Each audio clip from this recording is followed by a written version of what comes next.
안녕하세요. 페런트 타이거입니다. 추가 경정 예산안이 나왔습니다. 코로나 어떻게 극복할 것인가, 여기에 대한 안정 대책인데요. 소상공인 그리고 자영업자에 대한 지원금도 나왔고요. 여기에다가 저소득층에 대한 지원금에 대한 내용도 담겨 있습니다.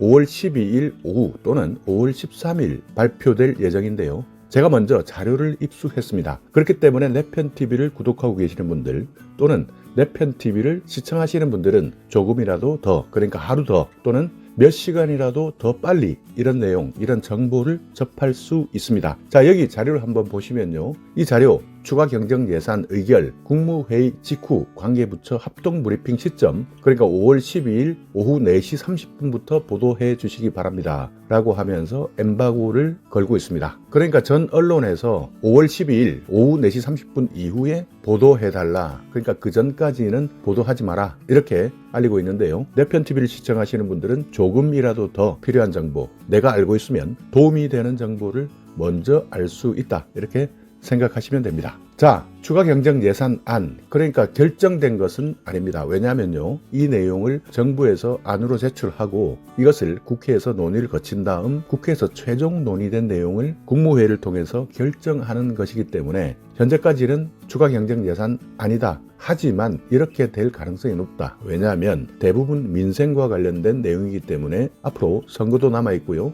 또 민생과 관련된 내용에 대해서는 누구도 거부하기에는 부담이 있기 때문에 대부분 이 정도 선에서 마무리된다. 그렇기 때문에 전체적인 윤곽, 헤드라인은 나왔다, 이렇게 생각하시면서 들어주시면 됩니다. 자, 한번 살펴볼까요? 자, 목차 추진 배경이나 재정 총량 변화, 주요 내용, 그리고 일반 지출에서 소상공인, 방역 보강, 민생 물가 안정, 예비비 보강, 이런 내용들이 있는데요. 그러니까 주요 내용만 잘 살펴보시면 됩니다. 그러니까 추진 배경이나 기본 방향 이런 것까지는 아실 필요가 없고요. 일단 추진 배경이나 기본 방향, 이 내용에서는 소상공인을 지원하겠다, 방역 소요 보강하겠다, 그리고 민생 안정을 뒷받침하겠다 하는 내용을 담고 있습니다.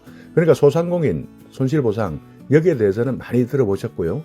그리고 방역 소요 보강하겠다, 이런 것들은 대부분 의료체계와 관련이 있고 또는 일반적으로 치료와 관련된 내용이 많이 들어 있습니다. 그리고 민생 안정을 뒷받침하겠다라고 하는 내용에서 보시면 생계비 부담을 완화시키겠다, 또는 특고나 프리랜서, 취약계층에 대한 고용이나 소득 안정을 지원하겠다, 이것이 핵심 내용입니다. 추경안 재원조달 구조, 그리고 총지출 변화, 이런 내용 굳이 여러분께서 다 세세하게 아실 필요가 없기 때문에 넘어가고요. 재정 총량 변화 넘어가겠습니다. 자, 주요 내용 추경안 전체 모습을 한번 살펴보면요.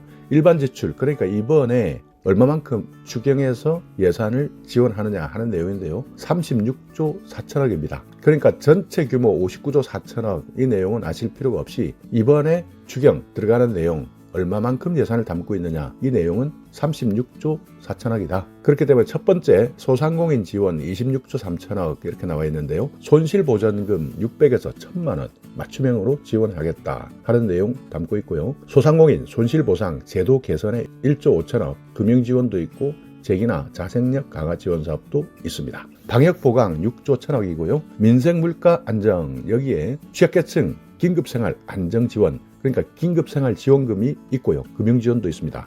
에너지 바우처도 지원해드립니다. 여기에 1조 7천억 지원해드리고 특고, 택시기사, 예술인 등의 고용소득 안정지원에 1조 1천억이 들어갑니다. 자, 좀 더 자세하게 알아보겠습니다. 저소득층 뒤에 나오겠지만요. 일단 순서대로 소상공인 먼저 확인해 보겠습니다. 방역 조치에 따르는 소상공인의 누적된 피해를 온전하게 보상하겠다. 여기에 패키지로 지원하는데요. 지금까지 피해 지원이 부족했던 부족분을 보전한다. 그러니까 현재까지 소상공인 피해 많이 있었지만 손실 보전 부족했습니다. 그렇기 때문에 부족분을 보전해드리겠다. 업체별 매출액이나 피해 수준, 업종별 특성을 고려해서 600에서 1000만 원을 지급하겠다. 현재 1차, 2차 방역지원금 받으신 분들 최대 1,400만 원까지 지원받을 수도 있습니다. 그러니까 1차, 2차에 방역지원금을 받으셨던 분들 손실보전금 1,000만 원까지 받게 된다면 최대 1,400만 원까지 지원받는 것이고요. 600만 원 받는다 한다면 최대 1,000만 원을 지원받는 것이죠. 그렇기 때문에 소상공인 그리고 소기업, 중기업 매출액이 10억에서 30억, 이까지는 중기업인데요. 이런 소상공인, 소기업, 중기업 다 합쳐보면 370만 개 정도가 됩니다. 이런 370만 개 소상공인이나 자영업자, 소기업, 중기업에 대해서 600에서 1000만 원까지 지원하겠다라는 것이 이번 추경안의 계획입니다. 그러니까 업체별로 매출 규모, 그리고 매출 감소율, 수준 이런 것들을 지수화하겠다, 등급화하겠다. 그러니까 어떤 업체는 많이 매출이 줄어든 업체도 있을 것이고요. 어떤 업체는 매출 규모가 많이 줄지 않았다 하는 것도 분명 있을 겁니다. 여기에 따라서 최소, 그러니까 가장 적게 받는 분들 600만 원, 최대 800만 원까지 맞춤형으로 지급하겠다. 또 방역조치 대상 중기업 같은 경우에는 1000만 원까지 지원해드리겠다 하는 내용이 주요 내용입니다. 그러니까 개별 업체 매출 규모, 연매출이 얼마이냐 여기에 따라서 4억 이상이냐, 2억에서 4억이냐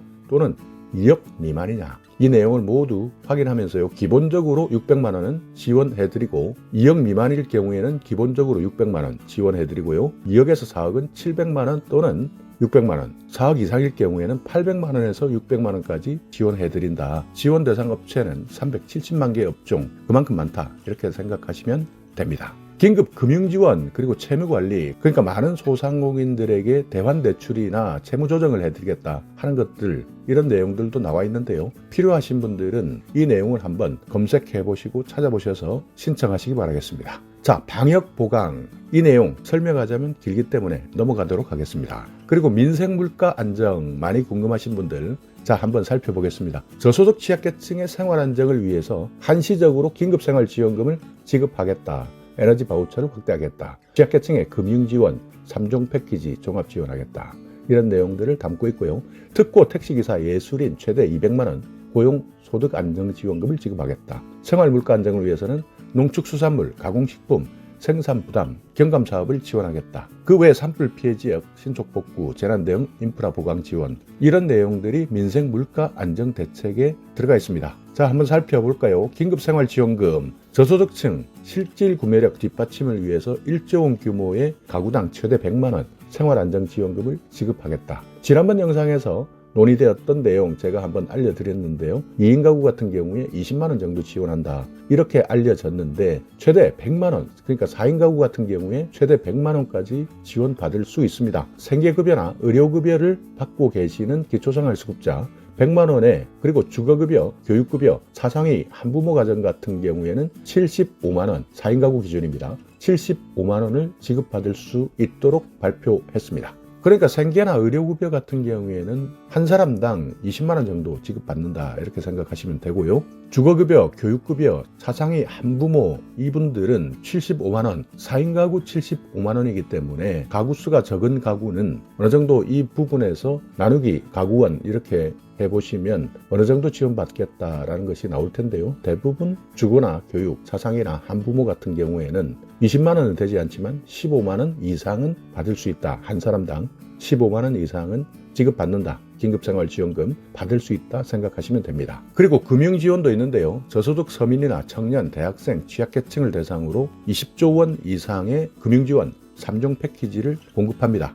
안심전환대출도 있고요. 청년, 대학생 소액금융도 있고요. 최저신용자 특례보증도 있습니다. 여기에 대한 더 자세한 내용은 한 번 더 확인하셔야 되고요. 그리고 에너지 바우처, 고유가 때문에 냉방비, 난방비 부담이 너무나 커지고 있습니다. 그렇기 때문에 지급 대상도 확대하고요. 지원 단가도 더 늘리겠다. 최근 1,400억 정도 예산을 가지고 있었는데요. 이것을 2,300억까지 늘리겠다. 그렇기 때문에 기존의 생계나 의료급여 수급 가구 중에서 기후 민감계층, 그러니까 냉난방비 부담이 많으신 분들 87만 8천 가구, 그리고 추가적으로 여기에다가 주거나 교육급여 수급 가구 중에 29만 8천 가구가 더 포함되는 겁니다. 그리고 가구당 12만 7천 원까지 지급해왔던 냉난방비 17만 2천 원까지, 그러니까 4만 5천 원 정도 더 지원 단가를 늘리는 겁니다. 그리고 긴급복지지원제도 기준이 한시적으로 더 완화됩니다. 지원 대상도 더 확대됩니다. 12만 명까지 확대되는데요. 생계지원금도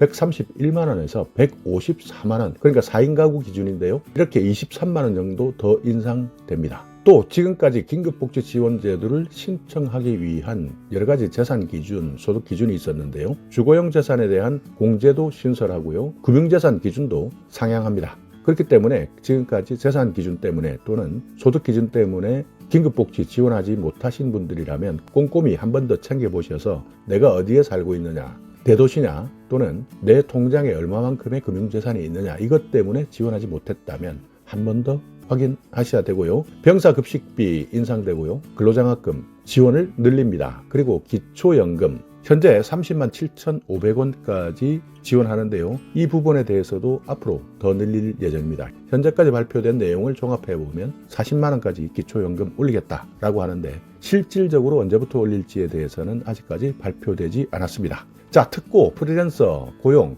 소득 안정을 지원하는데요. 특고나 프리랜서, 그러니까 방과후 강사, 보험 설계사, 방문 판매원 이런 분들, 특수고용 형태 근로종사자, 그러니까 이런 분들은 긴급고용 안정지원금을 100만 원 지원합니다. 대상은 70만 명, 20개 주요 업종이 있는데요. 대리기사도 포함되고요. 방문 판매원, 방문 교사, 보험 설계사 이런 분들 모두 포함됩니다. 그렇기 때문에 특고 종사하신다면 긴급고용 안정지원금 반드시 신청하시고요. 택시기사, 버스기사, 그러니까 법인 택시기사나 전세버스 또는 비공영제 노선버스기사 이런 분들 소득 안정자금 200만 원을 지원해드립니다. 안타깝지만 개인 택시는 여기에서 제외되었는데요. 이렇게 택시나 버스기사, 전세버스나 비공영제 노선버스기사 소득 안정자금 200만 원 반드시 신청하시고요. 문화예술인도 활동지원금 100만 원을 지원해드립니다. 안정적으로 창작활동을 뒷받침하기 위한 문화예술인 활동지원금 100만 원 해당되신다면 신청하시기 바라겠습니다. 자, 이렇게 새 정부가 출범하면서 내놓은 추가경정예산안 나왔는데요. 총 내용은 36조 4천억이다.